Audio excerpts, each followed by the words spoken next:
Assalamualaikum warahmatullahi wabarakatuh.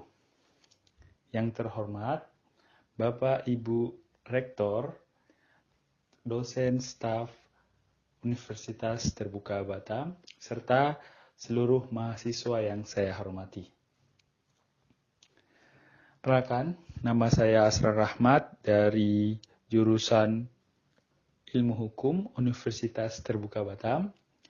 Pada kesempatan kali ini, saya ingin membahas tentang membangun kesehatan mental mahasiswa di era digital. Saya pilih karena kesehatan mental bukan lagi sebuah isu pribadi, melainkan tantangan bersama di tengah gelombang digital yang tak terhindarkan. Untuk itu, mari kita bersama-sama membahas bagaimana kita bisa menjaga dan membangun kesehatan mental di era saat ini. Era digital telah membawa banyak kemajuan.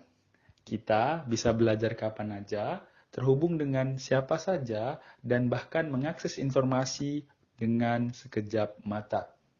Namun, di balik kemudahan itu, tersembunyi resiko yang serius terhadap kesehatan mental kita.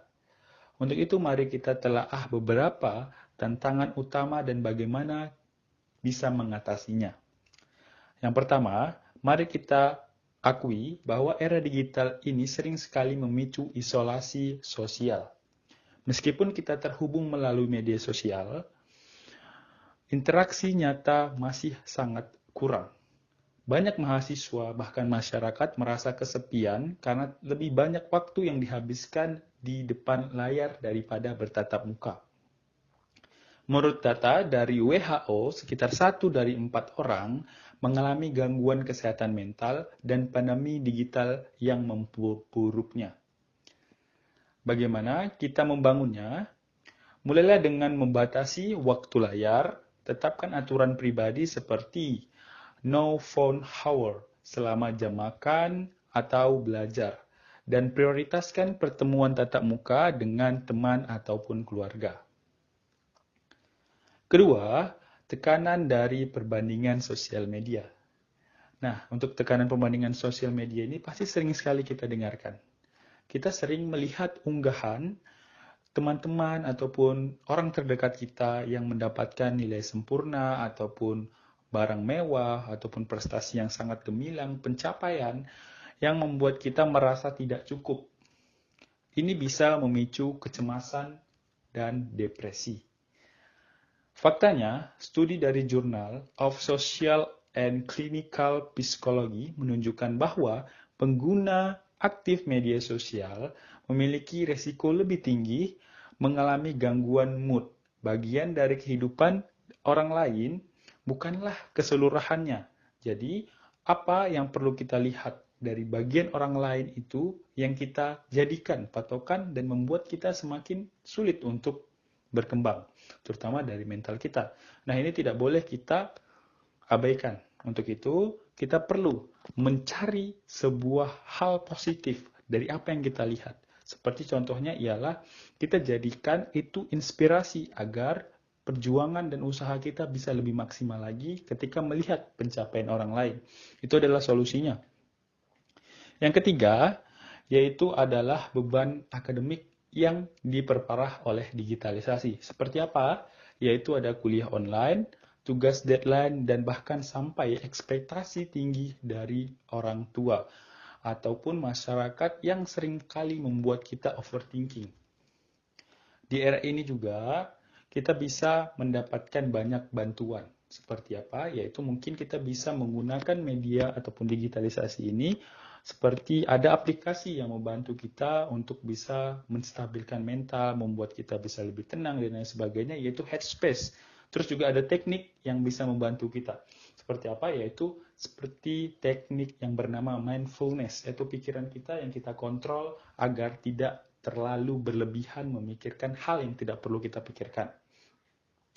Kemudian bagaimana kita bisa mendapatkan itu? Ya kita lihat banyak program-program seperti praktik kesehatan mental atau kelompok yang membuat dukungan untuk membangun kesehatan tersebut. Dan yang terakhir itu ialah pentingnya membangun ekosistem dukungan. Yang artinya, teman-teman, kita ketahui bahwa circle pertemanan, keluarga itu membantu untuk mental dari diri kita sendiri. Kita ketahui bahwa mental seseorang bisa tergolong baik apabila kita melihat bahwa orang-orang di sekeliling kita dapat membantu diri kita. Untuk itu, kita perlu bisa mencari teman yang baik, yang bisa mendukung kita agar mental kita tetap selalu sehat. Perlu kita tegaskan, mental yang baik itu adalah sebagai jangka investasi kita dalam waktu ke depannya. Artinya, kita ketika memiliki mental yang sehat, kita juga akan mendapatkan sebuah pembelajaran untuk diri kita itu secara efektif. Kita juga bisa berinovasi, serta bahkan kita bisa berkontribusi untuk masyarakat. Untuk itu, kesimpulan yang bisa kita pahami dari apa yang saya sampaikan ini kepada teman-teman semua ialah saya ingin mengingatkan kembali bahwa kesehatan mental itu adalah pondasi hidup. Ketika kita sudah mendapatkan pondasi hidup ini, kita bisa melewati segala tantangan yang ada, terutama terhadap digitalisasi ini. Tapi solusinya juga ada di tangan kita. Untuk itu, mari kita mulai dari diri kita sendiri dengan cara seperti apa? Yang pertama yaitu kita batasi penggunaan smartphone ataupun layar. Banyakin kita koneksi nyata ataupun bersosialisasi kepada teman-teman kita.